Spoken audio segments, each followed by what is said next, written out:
Hello, what is up everybody? Welcome to a brand new Division 2 video. Today I bring to you my first build. Now this build is very similar to the meta build out there in PvP land. However, there is one major difference.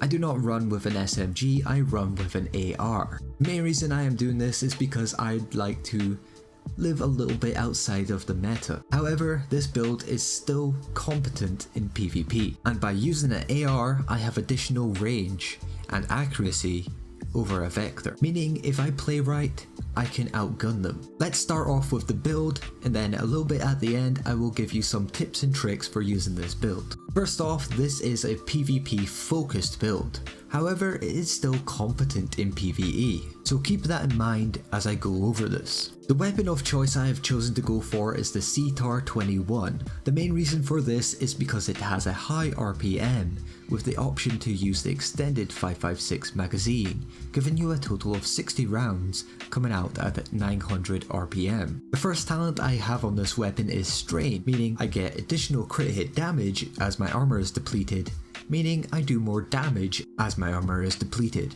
which works in great synergy with my chest piece.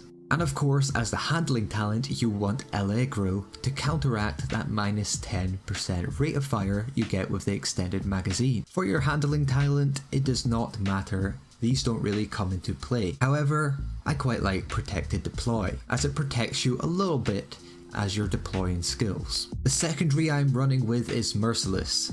However, if you want to get more out of this build, you want to be running with the Shatterbox. However, I have not crafted that yet, as I want to wait till tier 5 to do so. But Merciless gives you 5% chance to deal 20% more damage as explosive damage, which is still quite nice. And of course, it does not matter what you run as a sidearm. In my case, I'm using a sawn-off shotgun. Now let's get on to the armor and brand sets I am running.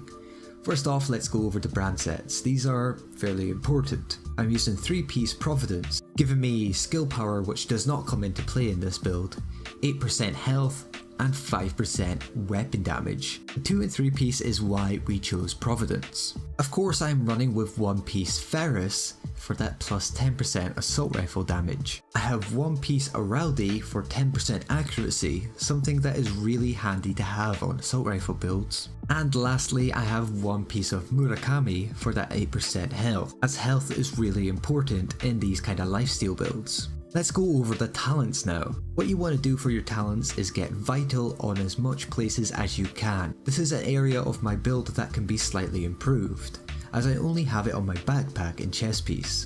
Aside from that, you also want Safeguard on your backpack. This means after killing a target, you get 150% bonus to your healing, meaning that all sources of healing are extremely potent. The second talent that you are definitely going to want on this build is Berserk, plus 10% weapon damage for every 10% of max armor depleted. This is a must-have talent on any build that uses a shotgun, SMG or assault rifle. If you are not running it, you are just losing out on so much potential damage. And the last perk that is essential for the build is Clutch. We all know what Clutch does at this point, and we all know that it is super powerful and is a must-have on a PvP build. It means that your critical hits restore 15% health and repair 2% armor. Something that is really great and that synergizes extremely well in this build is that Clutch actually gets affected by Safeguard. Lastly, for your attributes, it is not important what I have.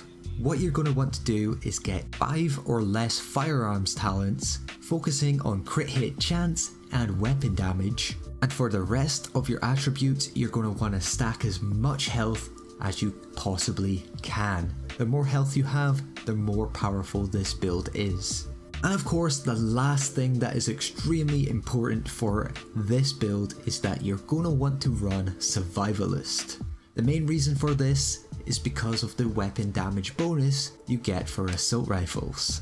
However, an additional bonus of running Survivalist is that the armor kits are extremely powerful in PvP, and they are something that I feel has been overlooked, as they also get affected by Safeguard on your backpack, meaning you can face tank straight up a vector health steal build and come out on top. as you are just getting so much constant heals. So that's the build out of the way.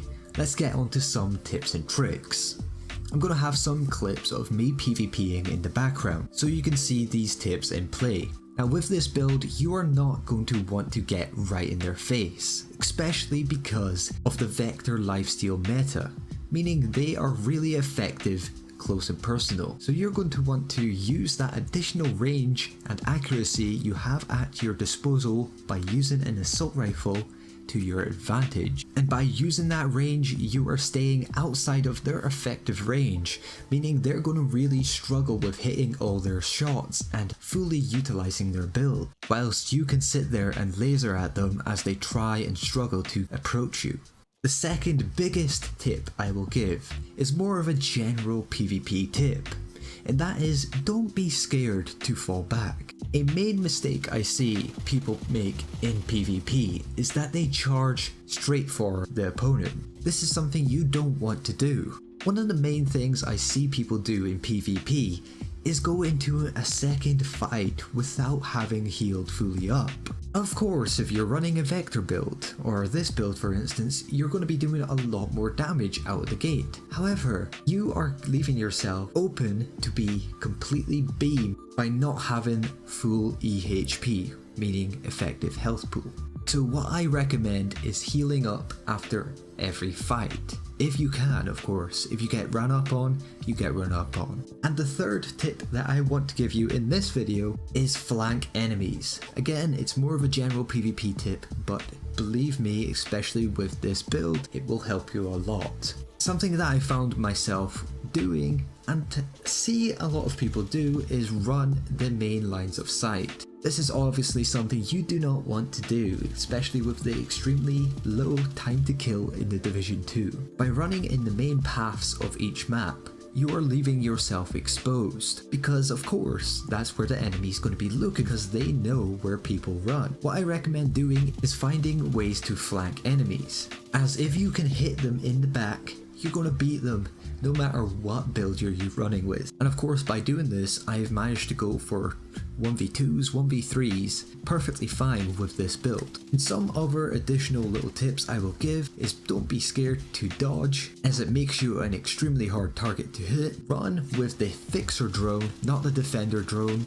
as a constant heal is much better than 50% less damage, not to mention it lasts way longer. And of course, practice makes perfect. That's the main thing you gotta keep in your mind. If you guys ever want a full PvP tip breakdown, I'll be sure to write down and make a much more thought out video on that. If you guys want it, just comment down below, let me know. Apart from that is all for this video today, guys. I hope you guys enjoy this build. There's going to be plenty more coming down the line for you guys to enjoy and try out. As always, a like is super appreciated and helps out the channel a lot. Apart from that, you can subscribe to the channel for plenty more Division 2 and other game content. And as always, I'll see you guys